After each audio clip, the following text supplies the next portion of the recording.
Welcome to Mouni media. இப்போ நம்ம இந்த வீடியோவில் யாரை பற்றி பார்க்க போகிறோம்னா நடிகர் விக்ரமை பற்றி பார்க்க போகிறோம். விக்ரம் அவர் தமிழ் சினிமாவில் பாட்டு அவருடைய சொந்த வாய்ஸில் பாட்டு பாடியிருக்காருங்க. இது நிறைய தமிழ் ரசிகர்களுக்கு தெரியாது. அவருடைய ரசிகர்களாகவே இருந்தால் கூட அவர் பாட்டு பாடியிருக்கிறது தெரிஞ்சிருக்கிறதுக்கு வாய்ப்பு இல்லை. அதை பற்றி தான் நம்ம இந்த வீடியோவில் பார்க்க போகிறோம். அவர் ஒரு கிட்டத்தட்ட சில சாங்ஸ் பாடியிருக்காரு. அதில் சில பாடல்கள் வெற்றியும் அடைஞ்சிருக்கு. அது என்னன்றதை நம்ம இந்த வீடியோவோட கடைசியில் பார்க்கலாம். அதுக்கு முன்னாடி பார்த்தீங்கன்னா தமிழ் சினிமாவில் ரொம்பவும் போராடி ரொம்பவும் கஷ்டப்பட்டு நீண்ட நாள் முயற்சி விடாமுயற்சி இது எல்லாம் பண்ணி சக்சஸ் ஆன ஒரு ஹீரோ அப்படின்னு பார்த்தீங்கன்னா அது நடிகர் விக்ரம் தான். நடிகர் கமலஹாசன் மாதிரி நடிகர் விக்ரம் சொல்லுவாங்க. பல கெட்டப் போட்டு நடிப்பார், பல விருதுகளை வாங்கக்கூடிய அளவுக்கு நடிப்பார் அப்படின்னு அவரை ரொம்ப ரொம்ப பெருமையா சொல்லுவாங்க. ஆனா கமலஹாசனுக்கும் நடிகர் விக்ரமுக்கும் ஒரே ஒரு வித்தியாசம் தாங்க. அவர் குழந்தையிலிருந்தே சினிமாவில் இருந்தாரு. இவர் ரொம்ப ஏஜ் ஆனதுக்கு அப்புறமா தான் சினிமாவில் சக்சீட் ஆனாரு. சினிமாவுக்கு வந்துட்டாரு. சினிமாவுக்கு 1990 சம்திங்லேயே 1999 வரைக்கும் ஒரு நல்ல ரோலே கிடைக்காம அவர் பார்க்கறதுக்கே நல்ல ஒரு ஹீரோ மாதிரி தான் இருப்பார். எல்லாருமே சாதாரணமாக அப்புறமா ஹீரோ மாதிரி தெரிவாங்க. ஆனால் இவர் சூப்பராக இருந்தாலையும் ஒரு நல்ல சக்ஸஸ்ஃபுல் படம் அமையவே இல்லைங்க. ஹீரோவாக கூட நடித்தார். ஹீரோவாக நடித்து கூட அவர் சக்சீட் ஆகலை. 1999 தான் மிகப்பெரிய வெற்றி படங்கள்லாம் இவர் நடித்தார். அவ்வளோ போராட்டங்களுக்கு அப்புறம் ஜெயிச்சார். இப்போ தமிழ் சினிமாவில் ஒரு சக்ஸஸ்ஃபுல் ஹீரோவாக இருக்கார். அவர் தவிர்க்க முடியாத பல வெற்றி படங்கள்லாம் கொடுத்துருக்காரு. இவர் ஃபஸ்ட்டு நடித்த படங்கள் பார்த்தீங்கன்னா 1990 தான் என் காதல் கண்மணி அப்படின்ற படத்தில் நடிச்சாரு. அதுக்கப்புறம் பார்த்தீங்கன்னா 1991 தந்து விட்டேன் என்னை அப்படின்னு ஒரு படம். அப்புறம் 1992 காவல் கீதம் அப்படின்னு ஒரு படம். அதே வருஷத்துல மீரா அப்படின்னு ஒரு படம். இதெல்லாம் கிட்டத்தட்ட ஹீரோவா தாங்க நடிச்சாரு. ஆனா அது படம் வந்ததும் தெரியல போனதும் தெரியல அந்த மாதிரி. ஆனா மீரா படம்லாம் கேள்விப்பட்டிருப்பீங்க.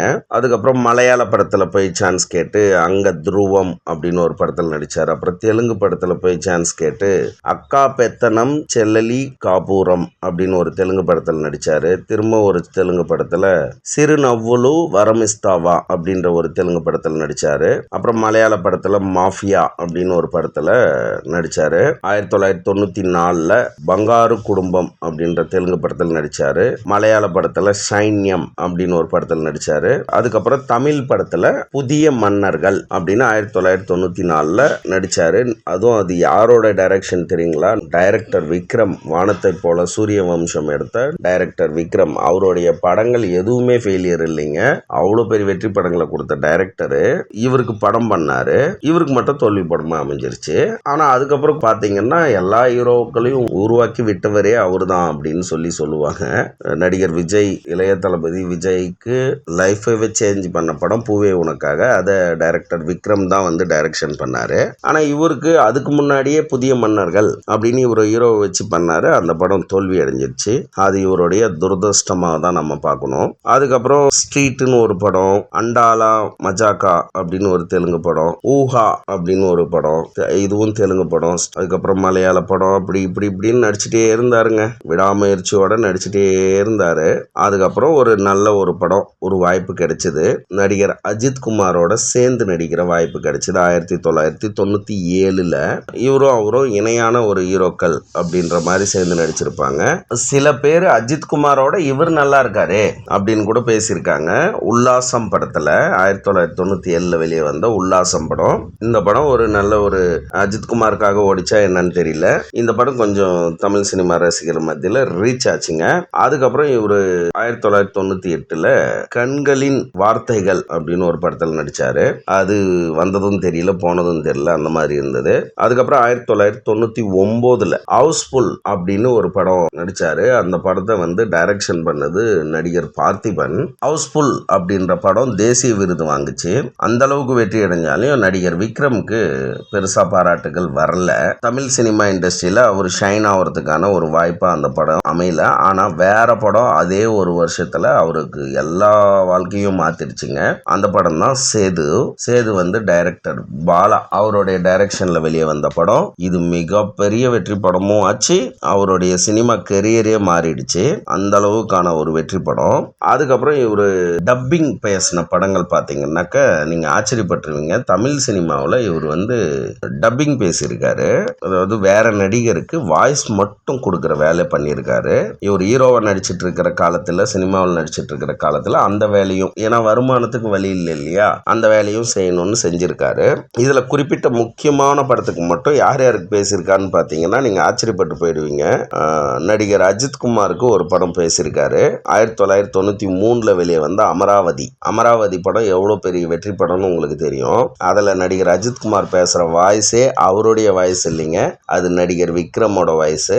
நீங்கள் திரும்ப அந்த படத்தை பார்த்தீங்கன்னா ரியலைஸ் பண்ணி பார்ப்பீங்க, ஓ இது விக்ரம் வாய்ஸ் இல்லை அப்படின்னு. அதுக்கப்புறம் பார்த்தீங்கன்னா இன்னொரு படம் சொன்னீங்கன்னா இன்னும் ஷாக் ஆகிடுவீங்க. அது தமிழ் சினிமாவில் பிக்கஸ்ட் ஹிட்டான ஒரு படம், காதலன் அப்படின்ற ஒரு படங்க. பிரபுதேவா ஹீரோவா நடிச்சது. பிரபுதேவாவோட வாய்ஸு வேற வாய்ஸா அப்படின்றது எல்லாருக்கும் ஆச்சரியமா இருக்கும். அவ்வளோ பிரமாதமா அந்த படத்துக்கு பிரபுதேவாவோட வாய்ஸ் முழுசும் இவர் தாங்க பேசினாரு. அதுக்கப்புறம் பார்த்தீங்கன்னா 1994 தி லயன் கிங் அப்படின்ற படத்தில் வாய்ஸ் பேசியிருப்பாரு. 1995 வெளியே வந்த ராசையாவில் பிரபுதேவாவுக்கு இவர் தாங்க வாய்ஸ் கொடுத்துருப்பாரு. 1996 காதல் தேசம் படத்தில் நடிகர் அப்பாஸோட வாய்ஸு, அது அவருடைய ஒரிஜினல் வாய்ஸ் இல்லைங்க, அது நம்ம நடிகர் விக்ரமோட வாய்ஸு. அப்புறம் மின்சார கனவுலையும் பிரபுதேவாவுக்கு இவர் தான் வாய்ஸு. அப்புறம் விஐபி படத்தில் அப்பாஸ்க்கும் கொடுத்துருப்பாரு, பிரபுதேவாவுக்கும் கொடுத்துருப்பாரு. இவர் ரெண்டு பேருக்கும் மாறி மாறி வாய்ஸ் கொடுத்துருப்பாரு. ஒரே ஆள் பேசியிருக்காரு ரெண்டு ஹீரோக்கும். என்ன பண்ணுறது, அவங்க ரெண்டு பேரும் சேர்ந்து நடிப்பாங்கன்றது அன்ஃபார்ச்சுனேட்லியே நடந்தது. ஆனால் பிரபுதேவாவுக்கும் அப்பாஸ்க்கும் எல்லா படத்துக்கும் இவர் தான் வாய்ஸ் கொடுத்துட்டு இருந்தாரு. அந்த ஒரே படத்தில் ரெண்டு வாய்ஸும் சேஞ்ச் பண்ணி பேசியிருக்காருனாக்கா அவருடைய திறமை பெருசாக பாராட்டினாங்க. அப்புறம் பூச்சூடுவா படத்தில் அப்பாஸோட வாய்ஸு. அதுக்கப்புறம் இனி எல்லாம் சுகமே அப்பாஸோட படம், ஜாலி அப்பாஸோட படம், ஆசை தம்பி அப்பாஸோட படம், இது எல்லாத்துக்கும் அப்பாஸோட வாய்ஸ் இவர் தான் பேசியிருப்பாரு. இது 1997 வெளியே வந்துச்சு. அவருடைய லைஃப் சேஞ்ச் ஆனது 1999 சேது. ஆனால் இவர் வந்து 2024 வரைக்கும் வாய்ஸ் டப்பிங்க விடலைங்க. இவர் நல்லா சக்ஸஸ் ஆயிட்டார். 1999 சேது படம் நடிச்சு, அப்போ கூட 2000 கண்டு கொண்டேனுக்கு அப்பாஸ்க்கு வாய்ஸ் கொடுத்துருக்காரு. இதுல இருந்து என்ன தெரியுதுன்னா இவர் தொழிலுக்கு மரியாதை கொடுக்குறாரு. அவர் கஷ்ட காலத்தில் இருக்கும் போது அந்த டப்பிங் ஆர்டிஸ்டா இருந்தது தான் அவருக்கு வந்து லைஃப் கொடுத்துருக்கோம். அது இன்னைக்கும் மறக்காம நம்ம சக்சஸ் ஆயிட்டுங்க இனிமேல் பேசக்கூடாது அப்படின்லாம் ஒன்றும் இவர் பேசாமலாம் இல்லைங்க, வாய்ஸ் கொடுக்குறாரு. அது மேல மரியாதை இருக்கு.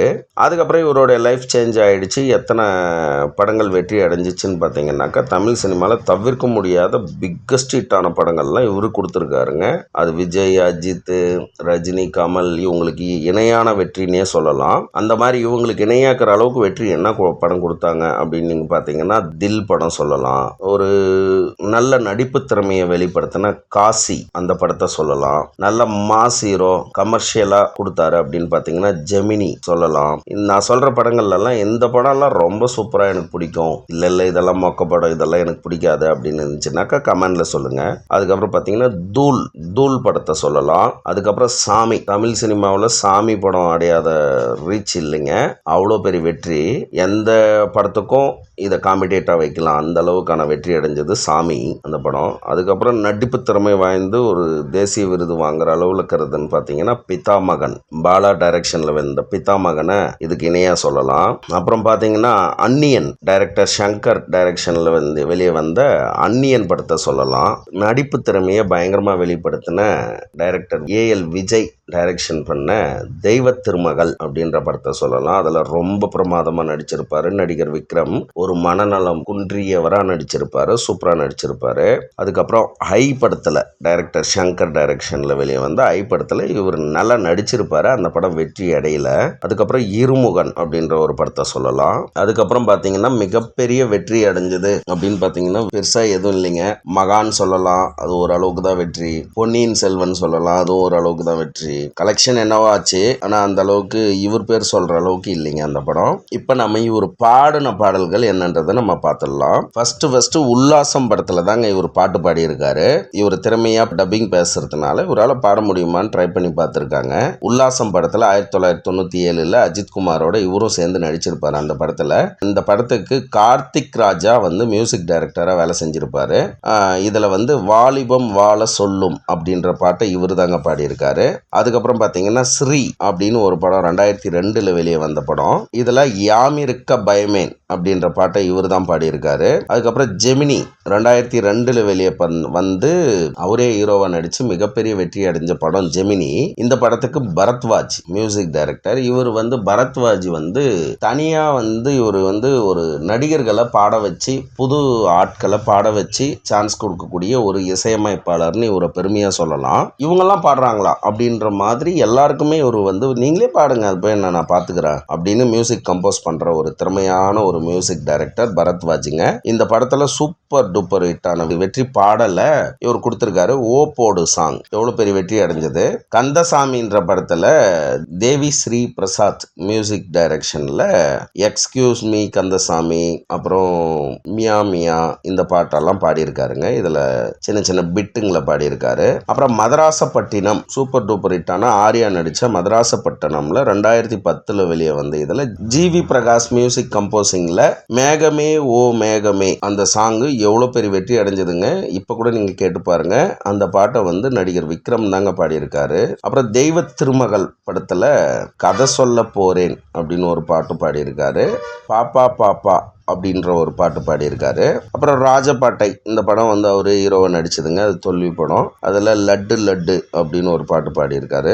டேவிட் அப்படின்னு ஒரு படத்துல மரியா பிடிச்சே அப்படின்னு ஒரு பாட்டு. இந்த படம் வெற்றி அடையலைங்க. டேவிட்ன்ற படம் ஸ்கெட்சி, அதுவும் ஒரு தோல்வி படம். கனவே கனவேன்னு ஒரு பாட்டு பாடியிருக்காரு. சாமி 2 புது மெட்ரோ ரயில் அப்படின்ற சாங் இவர் தாங்க பாடியிருக்காரு. கடாரம் கொண்டான் அப்படின்ற படத்துல தீ சுடர் கனியுமா இது நடிகர் கமலஹாசன் ப்ரொடியூஸ் பண்ணி எடுத்த படங்க. கடாரம் கண்டான் பட்டு தோல்வி அடைஞ்சது.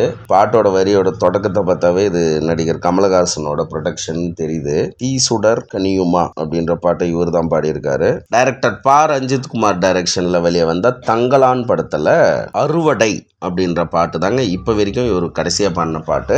இவர் பாடின பாட்டுல உங்களுக்கு எது ரொம்ப பிடிக்கும் அப்படின்றத சொல்லுங்க. அவர் நடிச்ச படங்கள்ல இதுதாங்க எனக்கு ரொம்ப ரொம்ப ஃபேவரட் அப்படின்ற படத்தை நீங்க சொல்லுங்க. இந்த வீடியோ பிடிச்சிருந்தா ஒரு லைக் பண்ணுங்க. எங்களுடைய மௌனி மீடியா சேனலை சப்ஸ்கிரைப் பண்ணுங்க. எங்களுடைய வீடியோ அப்டேட்ஸ் உடனுக்குடன் தெரிஞ்சுக்கணும்னாக்கா நோட்டிஃபிகேஷன் பெல் பட்டனை கிளிக் பண்ணுங்க. நன்றி.